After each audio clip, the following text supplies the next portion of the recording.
로벤스 보고서라는 일을 꺼냈을 때 과연 이 보고서가 현장에 계신 분들한테 얼마나 익숙한 이야기일까라는 고민도 있었고요. 사실 로벤스 보고서 이야기를 그렇게 들어보신 경험이 많지 않은 분도 계실 겁니다.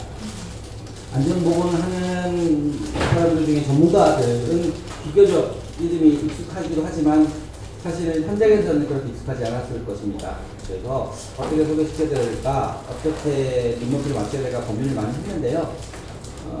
제목은 또 왜 자꾸 일하다 죽는가라는 거라고 해서 그러면 사실 왜 자꾸 일하다 죽느냐라는 이야기들을 하면서 거기서 조금 더 관심을 가지고 계신 분들한테는 로벤스 보고서를 드리고 하려고 하고 있습니다. 사실 로벤스 보고서는 이 안전보건 소위 많은 전문가들 사이에 뭐라 그래야 되나요? 전설 속의 보고서 같은 그런 거예요. 희한한 게 뭐냐면 우리나라에서 산업안전보건 법령이 너무 많아가지고 기업 쪽에서 기업을 대표하는 사람들도 안전보건 기준이나 규칙이 너무 세세하고 많아가지고 기업들이 사업하려고 그러면 그 지키고 다 사업을 할 수가 없어. 선진적인 어떤 이 방식의 안전보건 관리가 들어와야 된다라고 사측의 이익을 대표하면서 내놓을 때 인용했던 것도 로벤스 보고서입니다. 또 반면에 사업주들이 아주 형식적인 법조문만 지키게 되면, 조문에 대한 것들만 지키게 되면 실제로 노동자들이 죽어나가고 다치고 해도 규칙에 있는 요것만 지키면 사업주는 책임지지 않아.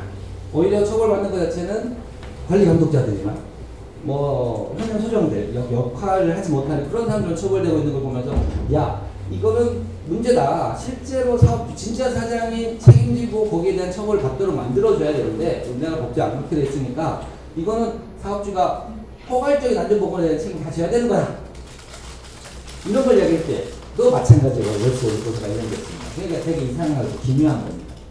그리고 이 보고서가 나온 지가 50년이 넘었는데 많이들 인용되긴 하는데 실체를 본 사람도 별로 없고 이야기하는 사람도 사실 아주 자기 필요한 부분 따고 그랬었던 보고서라서, 그러니까 이 일선에 있는 현장활동가들한테 익숙하지 않았던 건데요. 최근에 이제 노동부가 자기규 이런 얘기 하죠. 과거에 이제 자율규제 이렇게 했었던 거죠. 이런 것들이 자꾸 들고 나오면서 이 문제들에 대해 조금 더 사회적으로 이야기를 좀 할 때가 될 것 같아요. 제가 로벤스 보고서가 그렇게 사람들 이야기를 하고 있는데 아무도 본 사람도 없고 가만히 보니까 제대로 읽은 사람도 없고 한 것 같아서 이 책을 번역을 했었습니다. 같이 여러분과 모여서 번역을 하면서 실제로 이 책에서 이야기하고 있는 게 뭐냐, 50년 전에 영국에서 도대체 무슨 일이 있었느냐 이런 얘기를 좀 말씀을 드리고 하려고 합니다. 근데 가장 핵심적인 부분은 사실 이거는 아마 이 로벤스 보고서 번역되고 난 다음에 몇 번의 이제 토론회도 하고 그랬을 때 시사인이라고 하는 시사 잡지 기자가 이걸 이야기하면서 제목을 땄던 걸로 제가 알고 있는데, 왜 자꾸 일하다 죽는가 라는 문제의 질문의 저변에는 법도 있고 그리고 행정적인 절차도 있고 행정감독기구도 있고 다들 중대재해가 문제다, 노동자들이 이렇게 많이 죽는 산재공학의 오명을 받아서 안 된다 이렇게 다 하면서도 여전히 노동자들이 현장에서 쓰러지고 다치고 있는 문제들을 빗대서 이야기할 수 있는 게 아닌가 싶습니다. 그래서 이 이야기를 먼저 하면서 나중에 이야기 조금 하도록 하겠습니다. 그래서 처음에도 말씀드렸는데 눈높이를 어디에 맞춰야 될까라는 고민이 좀 들었어요. 그래서 차근차근 해보도록 하겠습니다. 왜 자꾸 일하다 죽는다는 것들의 제목은 말씀을 드렸고요. 그 제목을 정했는지 로벤스 보고서 여기 잠깐 소개를 시켜드렸는데요. 여기서 로벤스 보고서는 영국에서 50년 전에 나온 보고서입니다. 그 보고서가 왜 한국 사회에서 던지는 이야기들이 우리가 좀 들어야 될 것이 있을까 그 이야기도 하는 거고요. 그 이야기만이 아니라 그 저변에 제가 그동안 이제 고민해왔 동안 여러분들한테 주고 싶었던 이야기들을 같이 하도록 하겠습니다. 왜 자꾸 일하다 죽는가? 첫 번째 질문은 왜 노동자들은 위험해지는가? 라는 이야기들로부터 시작해보려고 합니다. 왜 노동자들은 위험해지는가? 사실 노동자들만 위험한 건 아니죠. 우리는 항상 위험 속에 살고 있습니다. 우리가 위험의 천지죠. 사실 위험하지 않은 것이 없습니다. 그럼 특별히 노동자들은 왜 위험해지는가라는 것들을 설명하기 위해서는 좀 생각해 볼 게 있다라고 여러분들한테 조금 내놓고 싶은데요.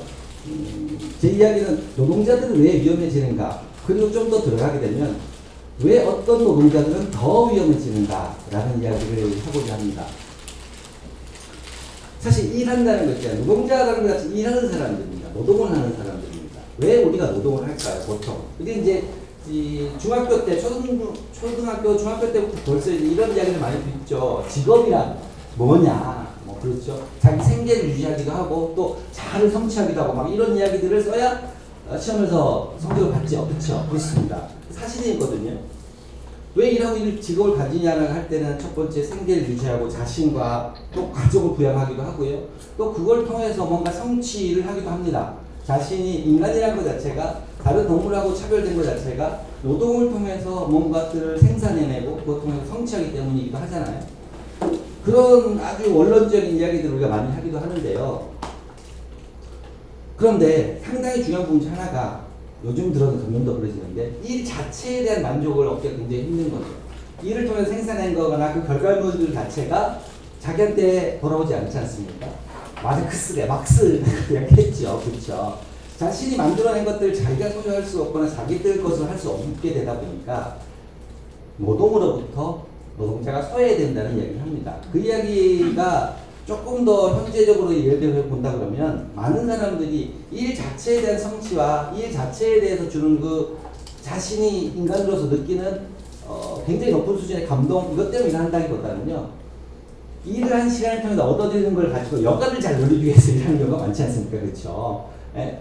자기가 노동을 통해서 얻어지는 뭐 급여, 그 다음에 노동자들 임금, 기타 등등을 통해 가지고 나머지 시간의 삶을 안락하게 누리고 싶다라는 것들이 사실 보편적으로 많은 사람이 생각하는 거 아닙니까? 그렇죠?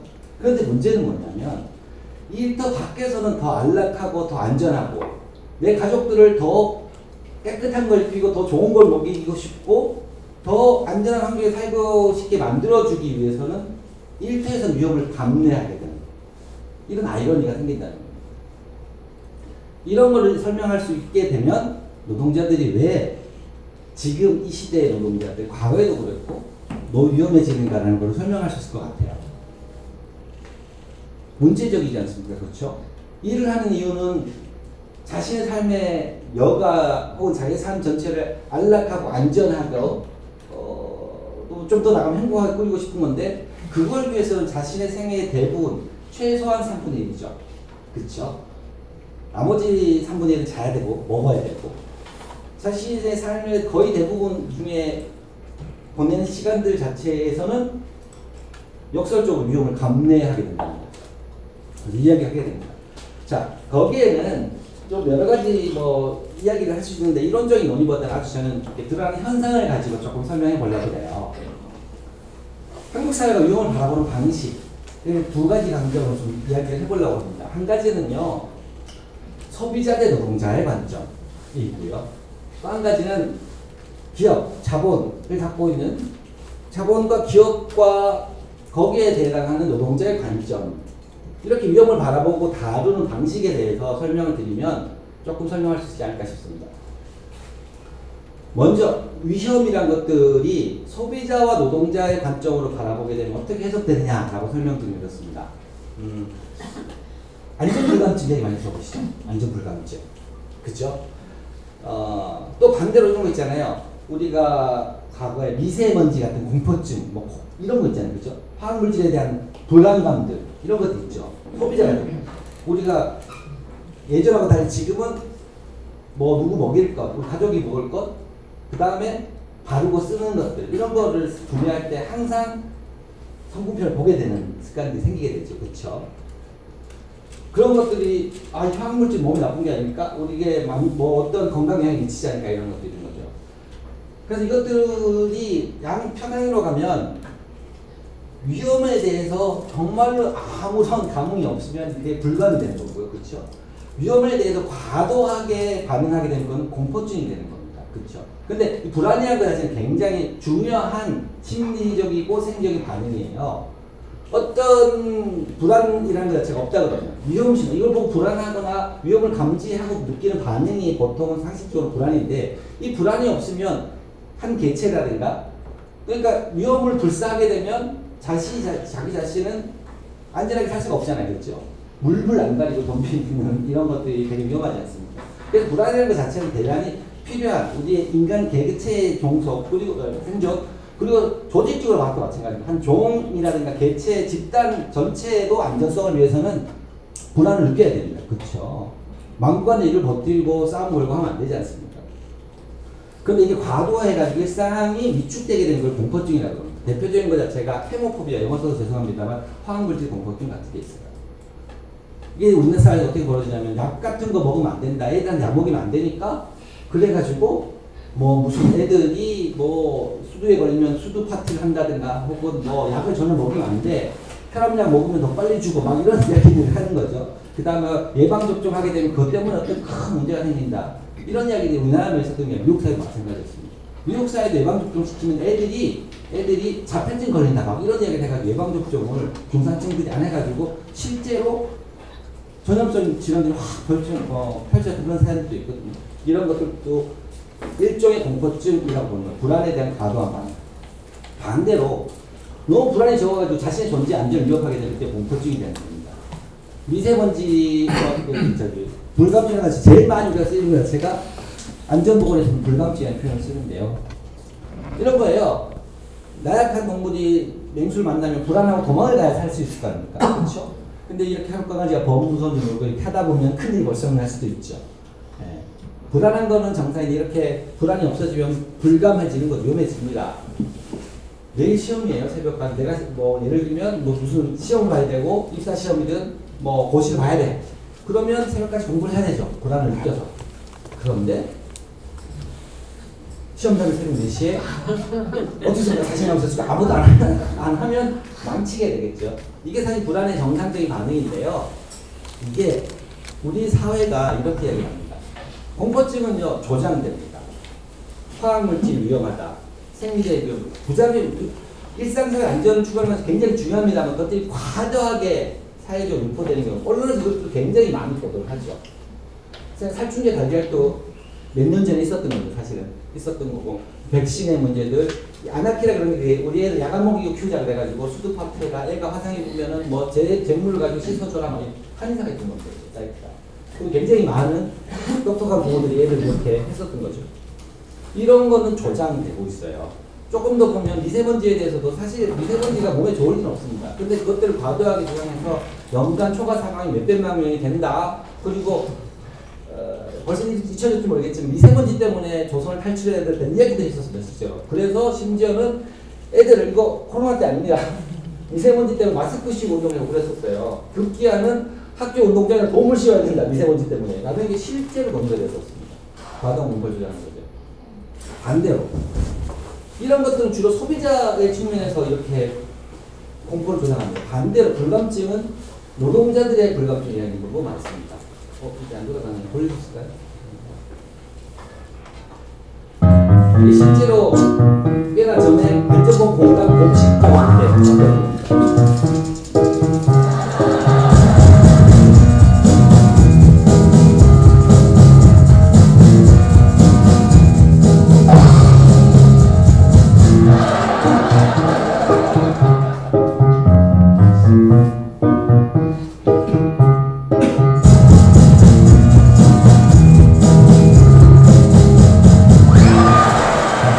한해 2114년의 실제 상황 아직도 웃을 수 있습니까?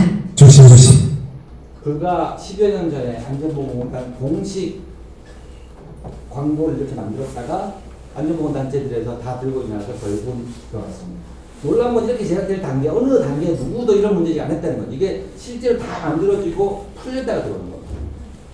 노동자들의 죽음을 희화한 거죠. 수박이 깨지고 오징어가 되고 케찹처럼 징그러지고 노동자들한테는 이렇게 위험을 사고하는 방식들에 대해서 불감하다. 너네들은 불감증이야 라고 이야기를 하고 있는 거죠. 보세요. 소비자들한테 공포증을 조장하면서 나오는 결과물들은 또 다른 대체 소비를 낳습니다. 더 비싼 거. 생수도 엄청 비싼 생수들. 프라이팬도 거기에 뭐가 콘트 물질 나쁘니까 휘슬러 뭐 이런 거 수십만 원 하면서 이제 판매가 되는 거죠. 수입 농산물 안 먹어야 되니까 농약 없는 뭐 유기농 먹여야 되는 거고 장난감에 납이 많이 들어가 있으니까 엄마가 만들어줘야 돼. 심지어 이런 저렴권자들 87만 4천 원 안전한 장난감들 판매하게 되는 거죠. 미세먼지 공포증은 공기청정기 시장 이렇게 늘어났습니다. 위험을 바라보는 사고방식이 소비자들 향해 갈 때는 불안을 공포로 극대화시키는 것들, 이렇게 불안들에 대해서 불안하니까 위험하니까 관리를 잘하고 우리가 면밀히 봐야 된다는 것들을 만들어내는데요. 노동자들에 대해서는 불감하다는 불감을 강조하고 있습니다. 결국 같은 소비자 측면이라고 해도 결국 소비를 할 수 있는 구매력에 따라서 위험의 차등이 생기죠. 아무리 위험하도 싼 걸 찾게 되는 사람들이 있을 수밖에 없죠. 그리고 좀 밥 못 먹는 애도 있죠. 생리대에 무슨 발암물질이 나와도 생리대조차 없어서 운동화 깔창을 썼던 이야기도 있죠.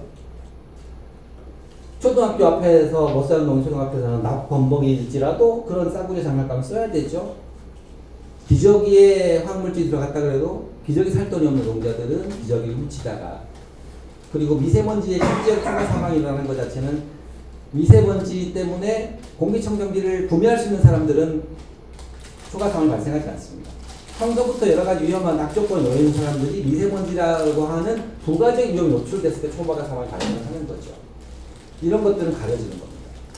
그래서 그 불감의 결과들이, 그래서 반대로 불안을 극대화 공포의 결과들이 어떻게 시장에 드러나게 되고, 노동자들의 불감을 자꾸 이야기해, 너네들이 잘못했어 라고 이야기하게 되면, 조심하지 그랬어 라고 이야기하게 되는 순간 문제는 어떻게 됩니까? 아주 기초적인 안전보건 조치만 했어도 살 수 있는 사람이 여전히 죽게 되는 거예요.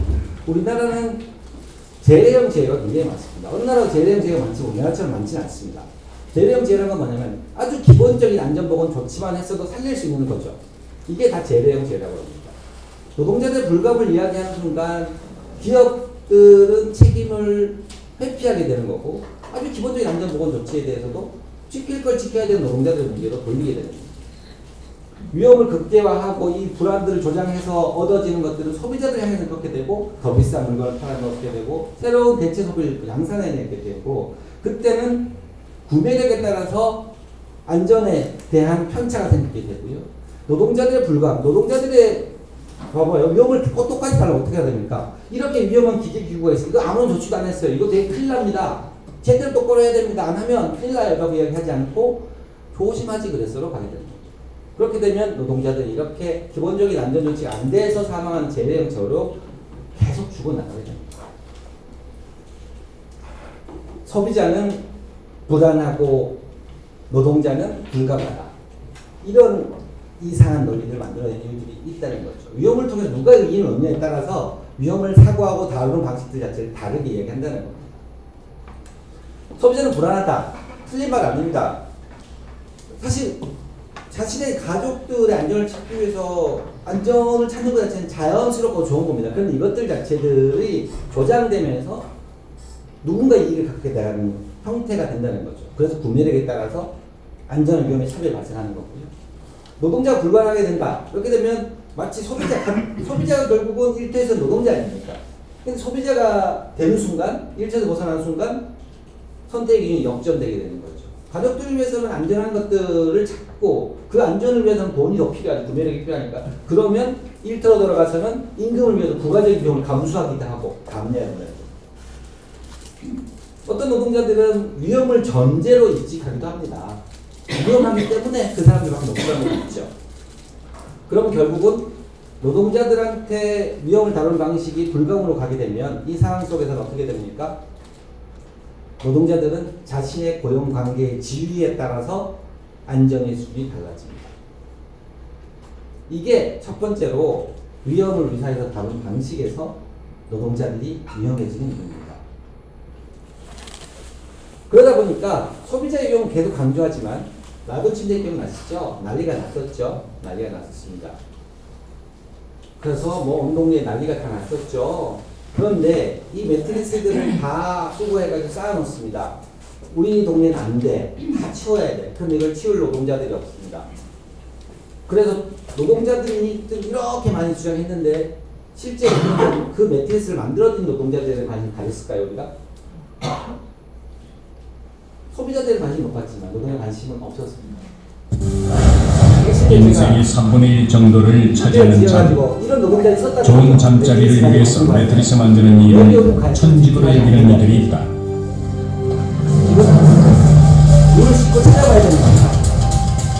월 평균 400개의 매트리스 생산. 기계보다 빠르고 기계보다 정확하게 수만 개의 스프링을 엮는다. 이것들을 집대 노동자들이 노동을 하다 보니까 바로 가요. 손가락 마디가 안전보호도 주어지지 않고요.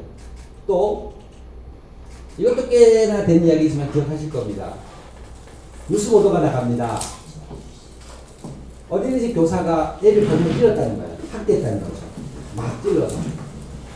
그래서 그 학대 제가 기억하기에 한 10여 년 전인 것 같은데요. 그때마다 애들이 집에 오면 엄마들이 전부 애들 옷 뒤져보는 게 일이었습니다. 얘는 찔린 데가 없나 상한 데가 없나. 그래서 소비자로서 보호자로서 교육이라는 것들을 구매하는 거죠. 예를 들면 그렇게 되면 어린이집에 다 CCTV 달아야 된다라고 난리를 쳤습니다. 그래서 실제 통과가 됐죠. 그런데 어린이집 노동자들은 이미 잘 스트레스 덩어리였습니다. 삼중고죠. 애랑 실갱이했죠. 나는 사내 하나 키우면 힘들어 죽겠는데 애들 그렇게 달라고 얼마나 미치고 환장하겠습니까? 그 애들하고도 힘들죠. 애들하고는 힘듭니까? 굉장히 3D 업종이잖아요. 그런데 임금은 낮아요. 원장하고도 갈등이 생기죠. 그것만 있습니까? 때때로는 학부모였다가 때때로는 소비자가 되는 학부형들하고도 갈등이 생깁니다. 그래서 스트레스 원천들이라는 거 다 알고 있었고 연구 보고서가 많았습니다. 그런데도 불구하고 보육교사의 어른들을 다루기보다는 CCTV를 달아야 된다고 관철시키고 사실 CCTV를 단다고 해서 문제 해결될까요? 어디나 일탈은 있습니다. CCTV 안 보이는 데서 하겠죠. 그럼에도 불구하고 이렇게 접근을 합니다. 위험에 대해서 소비자의 관점에서 사실 이 CCTV 달자고 했을 때 저 의사입니다만 의사 부모들 돈 많은 부모들 난리치고 다 달려갔겠죠. 근데 지금 진료실에 CCTV 달자 그러면 난리치죠. 난리치죠. 어쨌거나 소비자가 위험해지지만 노동자들의 위험은 가려지고 있는 겁니다. 결국 모두가 안전하지 않으면 아무도 안전하지 않은 겁니다. 말씀드렸지만 먹고 입고 쓰는 제품 안전, 환경 문제에 대한 검증, 사회적 관리는 되게 중요합니다. 소비자도 불안하는 걸 이해를 해야 되고 해결책을 모색을 해야 되는데요. 결국 안전하고 건강한 사회라는 것 자체는 생산의 현장에서부터 시작해서 소비의 지점, 회계에 이르기까지 전 과정에 대한 관리를 통해서 가능해지는 거고요. 아이들이 안전한 미래라는 것 자체는 지금 당장 먹고 입고 쓸 것의 안전도 중요하지만 이들이 장차 자신이 먹고 입고 쓸 것을 버는 과정에서의 안전도 되게 중요한 거죠. 내가 지금 먹이고 입혀줄 때 안전한 걸 먹이는 건 중요하지만 얘네들이 커서 자기들이 어떤 생산의 과정에 편입됐을 때 자신들이 입고 먹을 것을 벌기 위해서 생계를 유지하기 위해서 일할 때 안전도 대단히 중요하다는 겁니다. 소비자의 안전이 중요하지 않다는 얘기가 아니라는 겁니다. 더 안전한 것을 소비할 것이 권리가 중요하다 그러면 더 안전한 데이터를 요구할 권리도 존중해야 되는 거죠. 그런데 우리 사회는 이렇게 다루지 않는다는 겁니다. 그래서 생명권과 안전권, 건강권은 생산자, 소비자, 그리고 정규직이든 비정규직이든 이중동작은 시민 모두에게 동등한 권리를 작동을 해야 된다고 가야 되는데 보통 여기까지 가지 않는다는 겁니다. 위험을 소비자의 관점과 노동자의 관점에서 봤을 때 이렇게 노동자들은 위험해지는 겁니다. 또 한 가지는 기업과 노동자의 측면에서 위험이라는 것들을 바라보는 방식입니다. 자, 노동자들의 측면에서 보면 위험이라는 건 어떤 겁니까? 영어로 쓰면 리스크라는 표현을 많이 쓰는데요. 리스크라고 했을 때 노동자들은 자신의 신체나 정신의 온전성이 훼손되는 것 자체가 위험이죠. 그렇지 않습니까? 그렇죠? 그러면 위험에 대가 되는 말은 안전이 됩니다. 노동자들에게. 그래서 노동자들 관점에서 리스크 매니지먼트라고 하는 안전관리, 안전보험 관리라는 것 자체는 자신의 정신적, 신체적 온전성을 유지할 수 있는 것들이 위험의 관리입니다. 근데 기업의 리스크는 뭡니까? 돈을 버는 과정에서, 이윤을 내는 과정에서 어떤 생산 과정의 지체라든가 서비스 전달 과정의 지체에서 오는 이윤의 손실이 리스크 아닙니까? 그쵸? 이 리스크라는 표현 자체는 크게 많이 쓰이죠. 많이 쓰이는 리스크입니다. 오너 리스크 얘기하잖아요. 그 리스크는 뭡니까? 똑같은 위험입니다만 기업 입장에서 위험은 노동자들 관점 위험하고 다르다는 겁니다.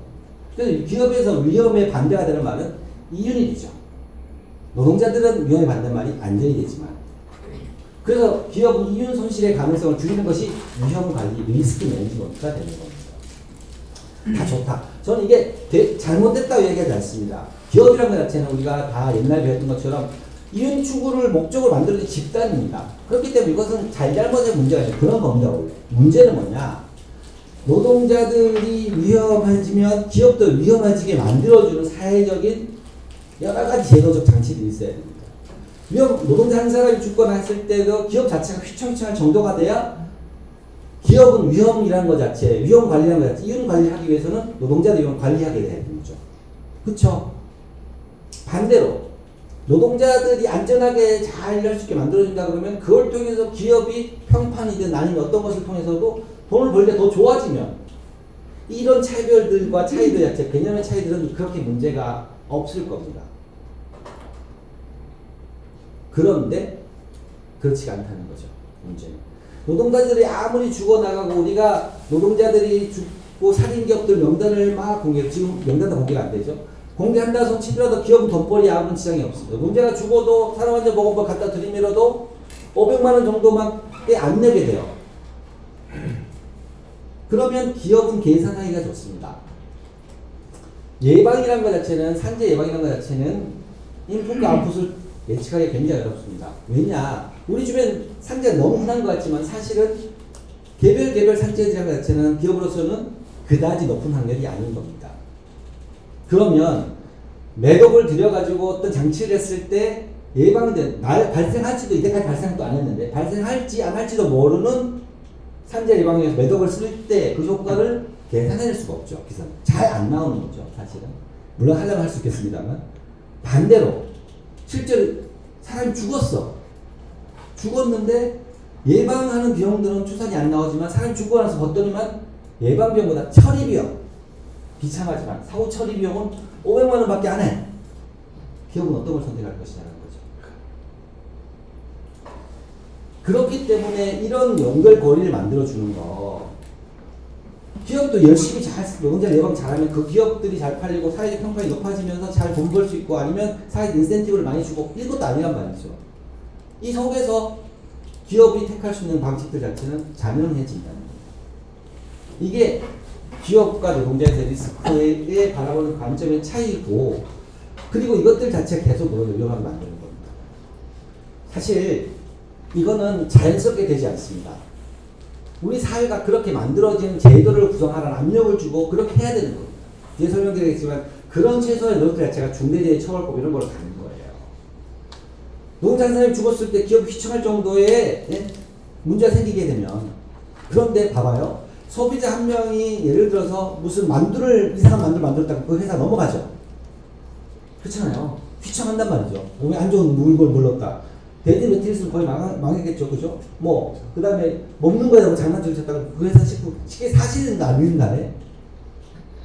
그런데 노동자들이 죽었다는 걸로는 그렇지 않다는 겁니다. 이게 지금 위험이라는 것들을 다루는 우리 사회 관점들. 소비자와 노동자, 기업과 노동자 사이의 위험을 다루는 방식에서의 차이가 노동자를 위험하게 만들고 일터에서 자꾸 죽게 만드는 근저에 있다고 저는 생각합니다. 그래서 이 관계들을 정상화시키는 것 자체는 사실은 자연적으로 되지 않는다는 겁니다. 제가 안전보건이나 직업환경을 하거나 산업보건을 하면서 배웠던 이야기들 중에 제일 흔한 이야기가 그겁니다. 왜 사업주의 마인드가 안전보건에 되게 중요하다고 돼 있어요. 대부분 교과서에서는 가장 중요하다고 돼 있어요. 사업주의 마인드가. 그럼 어떻게 설득해야 되냐라고 교과서 뭘 이야기하면, 숙련되고, 그죠? 굉장히 일을 잘하는 노동자가 다치지 않고 건강히 오랫동안 이 회사에 일하게 되면 그게 회사의 생산성을 높이는 게 아닙니까? 라고 설득하라는 거예요. 그럼 현실이 그렇습니까? 숙련된 노동자들은 탈숙련으로 가고 있습니다. 생산체계가 바뀌면서 플랫폼을 매개하면서 탈숙련의 사회가 되고 있습니다. 탈숙련이 매출을 높이는데 되게 중요하게 되는 거죠. 그런 상황 속에서 노동자 한 명이 죽었을 때 죽지 않도록 예방하고 그 사람이 오랫동안 우리 회사 일하게 만드는 것이 주는 효과보다는 대체하고 노동자를 바꿔치워버리는 것 자체가 훨씬 더 사업자한테 이익되는 현실에서 그런 교과서적인 이야기가 적용되겠냐는 말이죠. 이걸 그렇게 만드는 것 자체는 결국은 사회적 압력입니다. 어이없게 노동자 한 명을 죽이면 그 회사는 만두 하나에 잘못된 것들을 집어넣는 것보다 훨씬 더 사회적 지탄과 생산성, 이윤 추구에 있어서 걸림돌이 생기게 만들어줘야만 사실 이런 문제들은 극복될 과정을 겪고 나갈 거라는 겁니다. 이게 로벤스 보고서를 떠나서 왜 자꾸 일하다 죽느냐라는 것들이 우리 사회에서 계속 자꾸 질문되고 있냐라는 근거에 있다고 생각합니다. 이 과정은 쉽지는 않다고 생각을 해요. 보세요. 제가 말씀드렸던 거잖아요. 노동자들이 요즘 기업이 민주주의를 만들어주려고 했는데 조사에서 통계를 찾아보니까 실제 500만 원 산업안전보건법을 통해서 개인이나 법인이 500만 원 정도밖에 부과 안 받았다는 겁니다. 물론 이건 산재 사고에 해당하는 걸 전부 다 공개를 했는데요. 사망자가 발생한 사건을 봤을 때도 마찬가지인 거죠. 그래서 결국은 문제가 생긴다는 겁니다. 여러 가지 제도적 문제도 있어요. 길게 썼습니다만 간단하게 이야기하게 되면 책임업 원청이라는 것, 또 기업이 노동자들 죽음에 대해서 어떤 책임도 지지 않는 것 형태, 책임을 지우려고 그러면 아웃소싱합니다. 책임을 지우려고 그러면 이상한 고용계약관계를 만들어냅니다. 특수 형태로 너는 자영업자야. 그렇죠? 나는 당신과 계약관계지 내가 당신을 부양하고 있지 않아. 이런 왜곡된 구조를 만들어내기도 하죠. 결국 그래서 노동자의 위험이 기업의 위험과 직결되지 않고 노동자의 안전이 기업의 이윤 추구가 연결되지 않는 상황에서는 노동자들의 위험을 줄인 예방 활동을 가는 것보다는 기업 이윤 행위의 위험을 줄이고 그 제일 편한 방법은 딱 보니 사고 처리 비용이 더 싸. 예방하지 않는 거죠. 너무 무겁게 이야기했나요? 네. 다행히 조시는 분이 없습니다. 네. 아직까지. 자, 사실은 좀 위험에 대한 책임지는 사람이 있어야 된다는 문제가 되는데요. 저는 위험을 이렇게 분류해서 봅니다. 위험이라는 것 자체는 위험의 성격에 따라 책임 부호가 달라져야 되는 건데 위험은 알려진 위험과 알려지지 않은 위험이 있다. 알려진 위험, 이미 알려진, 기지, known, 영어로서 known risk라고 한다고 그러면 알려진 위험, 이런 건 뭘까? 위험 노출의 결과? 위험이 노출됐을 때 그 결과가 어떻게 되느냐? 혹은 이것이 위험의 요인의 특성들, 위험 자체가 무엇인 거지, 특성, 얘가 어떤 위험을 갖고 있는지 알고 있고 그 결과, 노출을 관리하지 않은 그 결과가 어떻게 되고 그리고 관리하는 방법들이까지 알려지면 그거 자체는 알려진 위험입니다. 코로나가 처음, 일대 위험뿐만이 아닌 거죠. 코로나가 처음 딱 우리나라에 상륙했을 때는 알려진 위험이 아니었습니다. 이게 뭐 때문에 그런지도 모르고 사람이 다 죽는 건지 아니면 그냥 뭐 몸살을 하고 말 건지 몰랐던 거죠. 근데 사람 막 죽어나고 하니까 이건 알려진 위험이 아니었습니다. 그러다가 코로나 바이러스 정체가 알려지고 어떻게 관리해야 되냐 백신이 만들어지면서부터 알려진 위험으로 가게 되는 거죠. 이걸 일터에 보게 되면 이 알려진 위험에 대해 특성도 알고 있고 위험의 관리 방법도 알고 있고 이거 관리 안 하면 사람이 어떻게 될까 죽거나 병들거나 안다 그러면 이거는 알려진 위험입니다. 사업주가 알고 있는 위험입니다. 그러면 책임은 기업이 져야 되는 겁니다. 그러면 이 알려진 위험에 대해서 책임을 다하지 않는 기업에 대해서는 강력한 처벌을 해야 됩니다. 아주 강력한 처벌을 해야 됩니다. 강력한 처벌과 규제를 통해 가지고 노동자의 위험이 기업의 위험이 되게 되고 노동자도 안전하게 되면 우리 회사도 별다른 안전보험 리스크 없이 하겠구나 라고 수렴되도록 만들어지는 구조가 필요한 겁니다.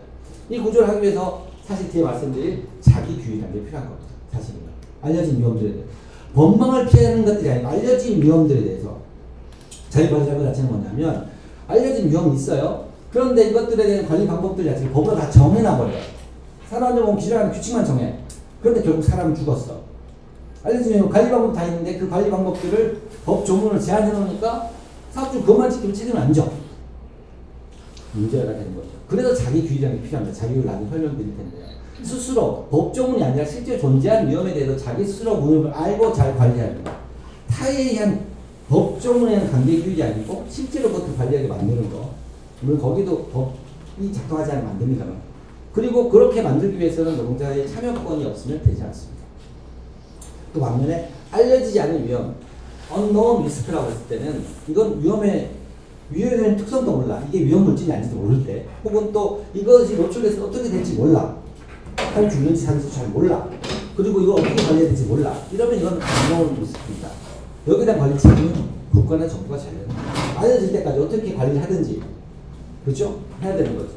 또 한 가지는 unknown risk 중에는 첫 번째도 있지만 숨겨진 위험, 그렇죠? 안 알려진 거, 감추는 것, 은폐하는 거죠. 자, 이런 거 누가 책임져야 됩니까? 정부가 책임져야 됩니다. 가르쳐진 위험들을 찾아내가지고 제대로 관리하도록 책임을 묻는 거. 알려지지 않은 위험에 대한 책임은 정부랑 국가입니다. 그래서 사업주가 위험을 인지하고 책임을 인지하도 만들어지고 알려지 않은 위험을 잘 알려진 위험을 만드는 것까지는 정부의 책임입니다. 그런데 이게 작동하려고 뭐가 됩니까? 행정력이 말단까지 미쳐야 됩니다. 지금 오늘 위험성 평가 얘기할 건데요. 저기 맛집 꼬바 같은 데 매든 사업장에서는 위험성 평가가 뭔지 알까요? 모를 가능성이 더 큽니다. 산업안전보건법이 뭐냐? 글쎄요가 많을 겁니다. 행정력이 말단까지 미친다는 것 자체는 근로감독관이 수백만 개 사업장을 다 가라는 이야기가 아닙니다. 가지 않더라도 행정이 관철될 수 있다는 걸 보여줘야 되는 거죠. 그런데 지금은 피하면 된다는 것들, 이때까지 문제가 없었습니까? 말단까지 행정력이 작동하지 않는 겁니다. 근로감독관이 끝까지 걸어가라는 이야기가 아니에요. 이런 행정력 발휘해야 되는 거죠. 그리고 그렇게 하려고 그러면 안전보건을 하는 관료들 행정의 역량, 컴피턴스가 필요한 겁니다. 네? 역량이 없는데 어떻게 이런 것들 말단까지 미치하겠습니까? 그래서 알려지지 않은 위험을 알려진 위험을 만드는 과정까지가 죄송합니다. 네, 불은 안 들어오네요. 네. 불은 안 들어와요. 네. 숨겨진 위험, 알려지지 않은 위험. 그래서 미지의 위험, 언노운 리스크를 노운 리스크로 만드는 것 자체가 정부의 책임이고, 알려졌어, 알려진 위험에 대해서는 책임을 강력하게 기업에 물어야 된다고 저는 생각합니다. 이렇게 이제 위험의 이야기를 가지고 끌고 왔어요. 뭐 어렵진 않지요, 여기까지는. 그쵸? 뭔가 그럴싸하게 이야기했나요, 제가? 네. 그 다음 단계는 그렇다면 어떤 노동자들이 더 위험해집니다. 어떤 노동자든 더 위험해집니다.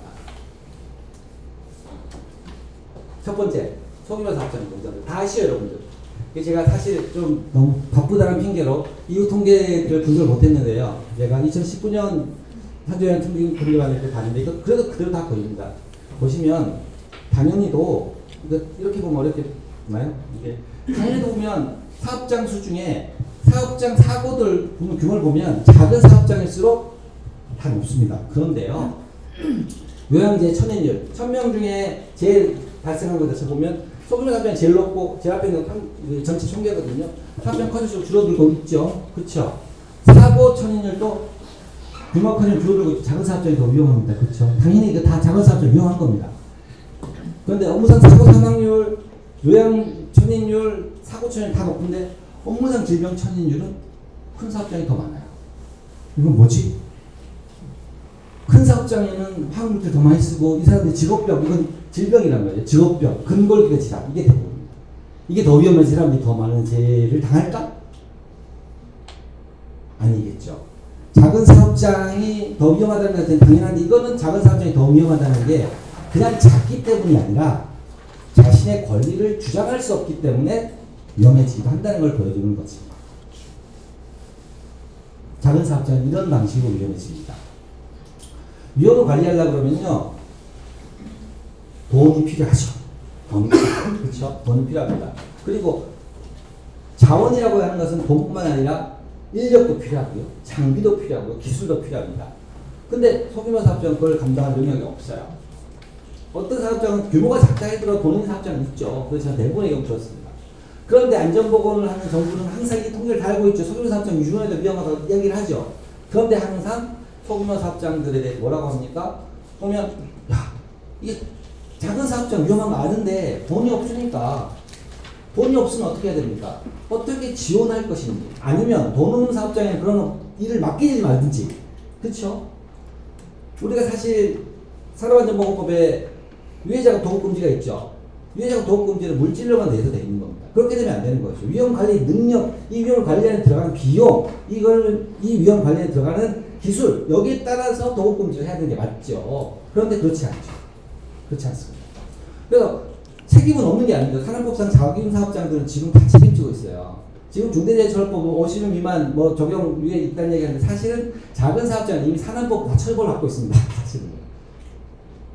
큰 사업장일수록 경영 책임자가 처벌 안 되지. 산업법은 작은 사업장은 웬만하면 관리 책임들을 야, 이 조그만데 어떻게 네가 모를 수가 있어, 사장님 모를 수 있어 라고 이야기를 하고 있고요. 아니면 업무상 관리 치사상으로 다 처벌되고 있어요. 이미 작은 사업장. 근데 산업법 구조가 문제가 발생하게 되면 누가 그걸 안 했어 라는 사람도 거꾸로 찾아올라가게 됩니다. 그래서 행위자나 행위를 안 한 사람은 책임을 묻고 거꾸로 올라가다 보니까 사업장 규모가 커지게 되면 이 큰 기업의 대기업 사장이 어떻게 그 말단 일까지 알아? 그것에 대해서는 인지할 수도 없고 관리책을 물을 수 없어. 기소되지 않습니다. 이미 작은 사업장은 형식적 책임 다 지고 있어요. 산업복사로. 실질 처벌도 더 많이 받습니다. 그런데 내용적 책임이 어떻게 질 거냐는 거예요. 형식적 책임을 지는데 내용적 책임을 질 수 없는데 사후적 책임만 묻는 겁니다. 이걸 뻔히 알고 있으니까 이딴 소리를 하죠. 근로감독관들이 지금은 좀 그런 얘기 대놓고는 안 하지만 옛날 한참 그랬습니다. 저기 주변에 있는 조금의 사업장을 우리가 근로감독하면요, 산업안전 감독하면요, 회사 문 닫아야 돼요. 우리가 어떻게 가겠어요? 이라는 어불성설을 얘기하는 거죠. 문제 있는 거 아는데 가면 이 회사 문 닫아야 되는 못 간다. 그러면 거기 있는 노동자들은 이런 겁니다. 그러면서 책임의 공간을 계속 만들어가고 싶다는 겁니다. 지금 많이 바뀌었지만 과거 역사를 뒤집어 보면 소규모 사업장이면 적용 안 되는 산업법정이 엄청나게 많았었습니다. 사업장의 규모에 따라서 이렇게 한다는 것 자체는 말이 안 되는 거죠. 또 한 가지 그러면서 계속 이야기를 하죠. 실제로 52만 사업장 수가 전체 사업장 수의 98% 정도 됩니다. 노동자 수는 60%고 산재는 70% 이상 발생합니다. 80%가 발생합니다. 그런데 항상 소규모 사업장들을 취약하다, 사각지대라고 합니다. 말이 안 되죠. 가장 많은 부분이 일어나게 되는 게 메이저죠. 메이저입니다. 가장 중요한 부분들 자체를 자꾸 취약하다, 사각지대에 의한 이런 행정처리 많냐는 겁니다. 행정처좀 거기가 있어야 되는데 법으로도 피하고, 예를 들어서 문제가 있다고 생각되면 어떻게 지원할 것인가, 어떻게 위험 수준을 관리할 것인가, 이걸 고민하는 게 아니라 관리의 외곽에 드는 거죠. 관리 안 하는 거. 그러면 기업과 공장들 어떻게 합니까? 회사를 쪼개죠. 바지사장을 해가지고 법에 안 걸면 쪼개줍니다. 외주화. 이게 위험의 외주가 되는 겁니다. 그러면 소규모 사업장들은 훨씬 더, 노동자들은 훨씬 더 위험해지는 구조가 되게 되는 겁니다. 소규모 사업장 노동자들이 더 위험해집니다. 하청 노동자들이 위험해집니다. 당연합니다. 하청 노동자들이 위험해지는 이유 자체는 작은 사업장이기도 하면서 또 한 가지는 뭐냐면 위험 관리에 대한 권한이 없죠. 그렇죠. 소규모 사업장에 자기가 국제적으로 사업한다 그러면 위험 관리 책임 자기가 자기가 뭐 기계를 안 돌리면 되지만 하청기업들은 그렇게 못하죠. 일정이나 공기를 조정할 수도 없습니다. 그리고 이게 설비를 투자할 수 없죠. 산업안전보건위원회도 못 들어가요. 그러니까 이원화된 구조에 있는데요. 문제는 원청기업에서 압도적인 지위 속에서 실제로 사업장의 어떤 여러 가지 위험을 발생시킬 수 있는 다양한 요소들을 관리할 권한은 없지만 막상 또 하청기업 간에는 위계가 없잖아요. 자기 일들 자기 맡은 데 끝내야 돼요. 그러면 어떻게 됩니까? 자기들 간의 위험, 난 이것들을 어차피 공익을 끝내야 되니까. 과거에 조선소에서 여기서 용접하는데 저기 도장하고 있고 이런 일이 벌어지게 되는 거죠. 왜냐하면 내가 용접하니까 너 도장하지 마! 라고 이야기할 관리의 위계가 하청기업 간에는 없습니다. 그러니까 이런 문제들 자체는 관리되지 않는 겁니다. 그리고 희한하게도 똑같은 일 하면서 불구하고 하청 노동자들은 더 작은 임금을 받는 것 자체를 당연시 여기는 겁니다. 위험을 감내하는 것도 당연시 여기는 문화들 자체가 IMF에 거의 잘리되고 뿌리되겠죠. 이전에도 우리가 하청노동 있긴 했었습니다. 조선업의 하청노동 처음에 있었던 것 자체는 사실은 기술적인 문제가 굉장히 컸죠. 어떻게 보면. 다 그런 관리할 수 없으니까. 근데 이제 건설 같은 데서는 사실은 다 쪼개는 것들 자체가 기술적인 부분, 사실 건설 전체가 예를 들면 뭐 이 철근공, 뭐 그 다음에 이 전기공 다 누릴 수 없으니까 기술적인 부분을 분할을 해놨는데 그게 점점점 다단계로 되면서 실제로는 이런 자신의 고용계약상의 지위에 따라서 위험들이 증폭되는 구조로 가게 됩니다. 또 어떤 동작이 위험해지냐? 더 위험해지느냐? 공식 통계 밖에 있는 통계. 우리나라가 지금 내고 있는 산재 통계라는 것 자체는 산재 보험을 통해서 승인받는 통계가 주 통계입니다. 물론 일부는 지금 붙여서 나오고 있긴 하지만 우리 그거 가지고 맨날 산재 통계라고 얘기하는데요. 거기에는 사립학교 교원 안 들어갑니다. 공무원들 안 들어갑니다. 농업인 안 들어갑니다. 군인들 안 들어갑니다. 그러니까 공무원 연금 받는 사람들, 사학연금 연금 받는 사람들, 어서는 보험 같은 거 다 안 들어갑니다. 거기에서 매년 200명 내지 300만 명이 죽어가고 있습니다. 공식 통계 안 들어가죠. 농업인들도 그렇게 손상사고들이 이렇게 많습니다. 200명씩 넘게 농업인만 죽어간다는 거예요. 그런데 우리 통계는 계속 뭐 공식 산재 통계만 나오는 거죠. 그러면 국가의 공식 행정 통계를 가지고 그 행정기관의 퍼포먼스를 측정하죠. 능력을 평가한다는 거죠. 이게 안 드러나면 어떻게 됩니까? 여기는 관리되지 않습니다. 공식 통계 상상에 밖에 있으면 이 노동자는 더 위험해지는 겁니다. 이런 것들 통계를 했던 것 같은 거고요. 맞으면 눈으로 안 보이면 마음에서 멀어지는 거죠. 자신의 행정기관의 평가들 자체가 산재나 안전 문제도 굉장히 높아지면서 노동부리는 관심을 많이 받지만, 그렇죠? 예를 들면 해수부, 그죠? 이런 사람들 전혀 관심 밖에 있는 거잖아요. 사람들 많이 죽어도 지금 잘 관심 안 가지는 거죠. 그러니까 농림수산부, 지금 뭐죠? 농림축산부인가요? 네. 지금 우리 600명 정도가 사망하는데, 농업인들만 200명, 어선원들 150명씩 죽어나가는데, 사실 관심 안 받잖아요. 이런 문제들이 있다는 겁니다. 그리고 이렇게 되는데 특히 그 당사자들이 조직적 문제 제기를 해서 못하는 조직일수록 그 밖에 있게 되는 경우가 많죠.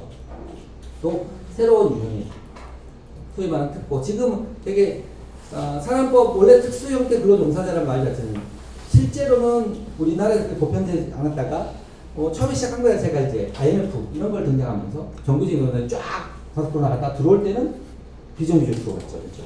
중형주가 됐고 건설회사로 보이죠. 원래 건설회사에는 트럭 같은 거 다 자기가 소유하고 있고 기사들을 고용했다가 지금은 다 아웃소싱하고 자기가 기사를 지입하고 기사들은 자기 차를 사서 지입하면 들어가고 이런 식으로 바뀌었죠. 그리고 또 다른 많은 학습지 노동자들, 캐디 노동자 다 이렇게 됐죠. 이런 특고 노동자들이 계속 늘어나는데 이 특고라는 표현은 정확하게 이야기하면 특수형태 근로종사자라는 표현이었습니다. 이거는 우리나라의 노동법 어디에도 등장하지 않는 단어고요. 단지 산업재해보상보호법에 처음 등장했습니다. 왜?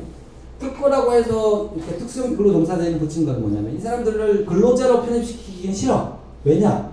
근로자를 만들기 싫어서 그런 제도를 만든 거거든요. 사업주가 어떤 사람을 고용하게 되면 고용에 드는 비용들, 4대 보험료, 안전관리에 대한 책임들 이것들 지기 싫으니까 생산 물량이나 경기의 이동성에 맞춰가지고 마음대로 계약 해지할 수 있는 것들을 만들어내려고 하는 건데 근로자라는 개념을 포함시키면 제일 편한 거지만 안 하는 거죠.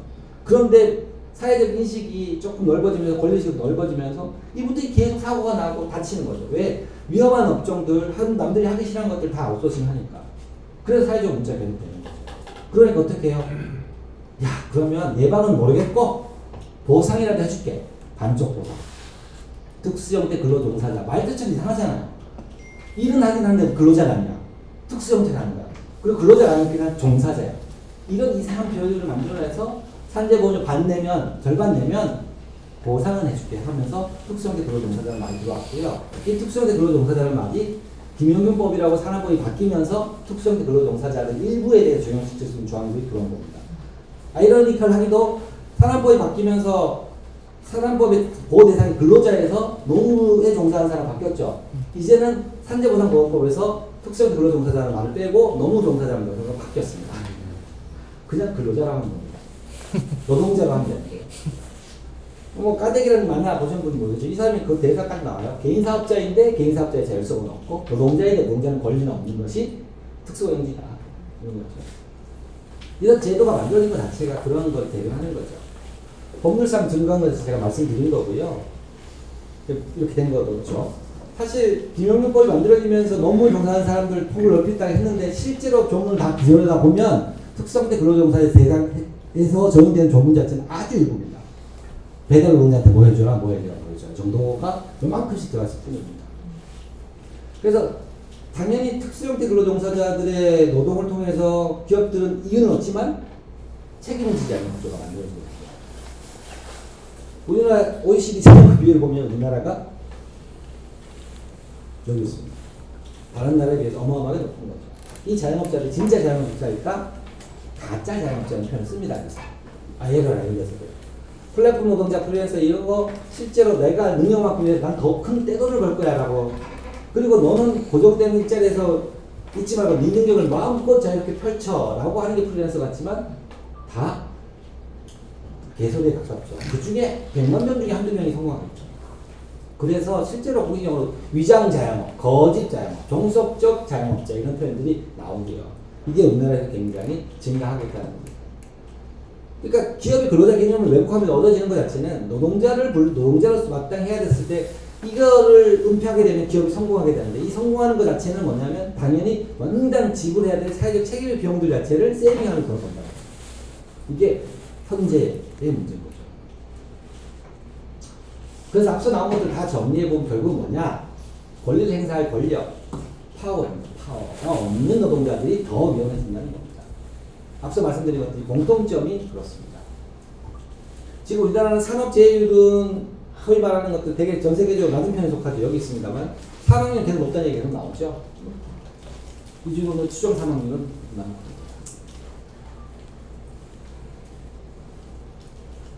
그래서 결국은 보면 권리를 행사할 권력이 없는 노동자들이 게다가 산재보험을 이용하는 것들이 얼마나 마땅히 산재보험 처리되는 안 되는 비율이 얼마큼 될까? 4분의 3이 산재보험 이용 안 한다. 3분의 이제 4분의 3 정도가 산재보험으로 안 하고 다른 걸로 하고 있다는 게 대부분 통계를 보면 24%에서 34% 정도가 산재보험 이용하고 있다는 겁니다. 왜? 아까 보여드렸죠? 작은 사업장에 산재보험 이용하기가 굉장히 어렵다는 겁니다. 이 회사를 그만둘 결심, 헤어질 결심에 그만둘 결심을 하지 않으면 안 된다. 이런 경우가 많죠. 그리고 일을 하려고 그러면 어쩔 수 없이 자기가 아프면 자기 돈 내고 이러는 거예요. 대기업 노동자들은 노동조합도 있고 본인을 보호받으니까 업무상 질병천연염, 근고유의 질환, 기타 등등의 질환들에 대해서 이렇게 다른 거랑 다 역전되어 있는 그래프를 보여줍니다. 노동조합이 산재에 어떤 영향을 미치냐 연구를 통해서 왔다 갔다 합니다. 왜냐하면 노동조합이 있으면 산재가 처음에 쫙 올라갑니다. 왜냐하면 찾아내서 하니까. 근데 장기적으로 봤을 때는 산재에 대해서는 중장기적으로는 영향을 미치게 된다는 것들이 연구의 결과들입니다.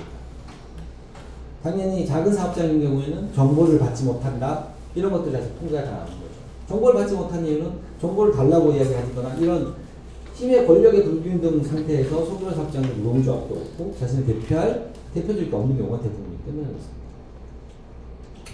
그럼 무엇을 할 것인가라는 부분들이 있어요. 더 이상 이게 안 죽게 하려고 그러면 되게 제가 너무 포멀하게 이야기했는데요. 어쨌든 도대체 이 위험들이 어떻게 분포하고 있는가. 사업장을 보고 위험성 평가 열심히 하라고 그러잖아요. 사업장의 위험성 평가를 결국 보거든요. 위험을 확인하고 찾아내는 거죠. 그리고 위험이 어느 정도 수준인지, 이게 받아들일 만한 수준인지, 이것들을 위험에 어느 정도, 이게 수용할 만한 위험이 아니라 판단하는 거고, 그 다음에 개선 대책들을 노조랑 같이 내라는 게 위험 평가입니다. 사업장에는 그렇게 다 하라 그러면서 국가 수준에 하는 거예요. 국가 수준. 우리나라 전체 수준에서 어디가 제일 위험하고, 어느 부분이 더 위험하고, 어떤 부분, 그래서 위험의 크기를 추정하는 이야기들이 있는데, 이거 자체는 무슨 이야기냐면 위험의 우선순위를 결정하는 겁니다. 위험성 평가가 바뀌면서 크기 추정하지 말라고 했는데 이건 하지 말라는 게 아니고 안 해도 된다는 건데 위험의 크기를 추정하는 건 중요합니다. 우선순위 결정하는 거죠. 그러면 국가 수준에서 위험성 평가를 해서 어디부터 개입해야 될 것들 다 펼쳐놓고 장기적으로 그것들 차근차근 수행해 나가야 되는데 지금은 그런 게 없죠. 50일만 다 위험한 것처럼 이야기하고 다 똑같은 천편일률적인 정책을 펼치면 누가 그것들을 제대로 확보할 수가 있습니까? 그래서 국가 차원 위험성 평가를 해야 된다. 또 한 가지는 제도적 권리를 부여해야 된다. 일단 지금 이상하게 분류된 자영업자, 가짜 자영업자들한테는 근로자성을 줘야죠. 그렇죠? 그런데 법으로 권리를 보장한다고 해도 50인 미만 사업장에서는 산재의 질병 산재를 못해. 제도적인 문제가 아니라 비제도적으로. 결국은 권리가 법에 있다고 해서 다 수행할 수 있는 게 아니라 권리를 행사할 권능을 줘야 되는 거죠. 이렇게 해야 되는 과정들이 가야 되는 겁니다. 최소한 안전보건에 있어서는 그래야 됩니다. 그리고 위험관리에 필요한 역량을 제공해야 됩니다. 이 역량은 사업주한테도 줘야죠. 기업에도 줘야 됩니다. 노동자들한테 줘야 됩니다. 그리고 이것들 관리 감독하는 행정기구의 조직들한테 줘야 됩니다. 그리고 지원 조직한테도 줘야 됩니다. 왜냐? 몇 명 한 줄밖에 안 되는 근로감독관들이 모든 걸 다 관할 수 없잖아요. 이것들을 법령 이전해주고 역할들을 나눠주지 않으면 할 수가 없는 겁니다. 그리고 중간 조직, 노, 사, 지자체, 공공조직 다 이들 간에 접점하고 주체를 확장시켜야 돼요. 거기에서 노동조합 주체를 인정하지 않는 순간 아무것도 이루어지지 않습니다.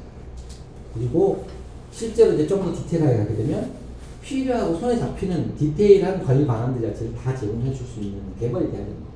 근데 지금 근로감독관들이랑 이거 하면 현장에 문제들이 있으면 다 지적질을 합니다. 이거 뭐 어겼어요? 라고 이야기를 하죠. 과태료처럼. 예를 들면 컨설팅 기관에 가면 이렇게 얘기합니다. 여기 국소배기장 절차에서 환기시설 개선하십시오. 그 다음에 작업환기추진기관에 가서 보고서를 냅니다. 측정했는데 뭐 기준치보다 낮긴 하지만 환기시설 문제가 있으니까 국소배기장치를 개선하십시오. 보험관리 대행들어서 국소배기장 개선하십시오. 근데 어떻게 해요?